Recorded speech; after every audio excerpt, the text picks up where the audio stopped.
శతాబ్దాల తరబడి మహావైభవోపేత రామ సన్నిధానం వర్ధిల్లుతోంది. గొల్లమామిడాడ వాస్తవ్యులైన మహారామభక్తులు ద్వారంపూడి సోదరులు 1889 సంవత్సరంలో ఈ ఆలయాన్ని నిర్మించారు.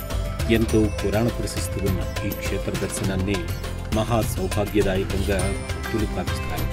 అంతేకాకుండా శ్రీరామ కళ్యాణం వల్ల ఇక్కడి స్వామివారికి కొందరు తల్లిదండ్రులు తమ పిల్లల్ని కానుకగా అందిస్తారు.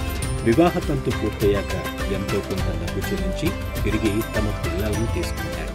ఇలా చేస్తే గొల్లమామిడాడ రాముడు ఆయురారోగ్యైశ్వర్యాలు ప్రసాదిస్తాడని అనంత కళ్యాణ గుణకారకుడు భక్తాభిష్ట ప్రదాయకుడు అయిన శ్రీరామచంద్రుడు యుగ యుగాలుగా తెలుగువారి ఎలవేల్పుగా పూజలందుకుంటున్నాడు. అదేవిధంగా గొల్లమామిడాడ దివ్యక్షేత్రంలో స్వామి కోదండ రామునిగా కొలువు తీరాడు. ప్రశాంత వాతావరణం, ప్రకృతి అందాల నడుమాలరాడుతున్న గొల్లమామిడాడ శోభ వర్ణనాతీతం.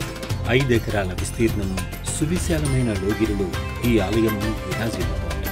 1948 సంవత్సరంలో 160 అడుగుల ఎత్తుతో 9 అంతస్తులతో పంచకలశ సమన్వితంగా ఈ మహారాజు గోపురాన్ని నిర్మించారు. అద్దాల మందిరం ఈ ఆలయానికున్న మరో ప్రత్యేకత. ఆ అద్దాల్లోంచి అక్కడ కొలువైన శ్రీరాముడిని చూడగలగడం అనిర్వచనీయమైన ఆనందం. మండపం చుట్టూ ఉన్న గోడల మీద రామాయణ గాథ కళ్లకు కట్టినట్లుగా కనిపిస్తుంది. స్వామి కళ్యాణం తర్వాత రాముని వారి శ్రీపుష్ప యాగాన్ని ఈ అద్దాల మందిరంలోనే అత్యంత వైభవంగా నిర్వహిస్తారు. ఆలయానికి సుమారు 200 మీటర్ల దూరంలో శ్రీరామ పుష్కరిణి ఉంది. పవిత్ర తుల్యభాగ నదీ జలాలు ఇందులో ఉండేలా చూస్తారు. శ్రీరామ కళ్యాణానికి పుష్కరిణి నీటినే తీర్థ బిందెలతో తీసుకొచ్చి స్వామివారి పూజ కార్యక్రమాలు జరుపుతారు. ఏటా శ్రీరాముడికి వసంతోత్సవం, చక్ర స్నానాలు ఈ పుష్కరిణిలోనే జరుపుతారు. భద్రాచలంలో లాగానే వివాహ మహోత్సవం తర్వాత స్వామివారి తలంబ్రాలను ప్రసాదంగా పొందుతారు.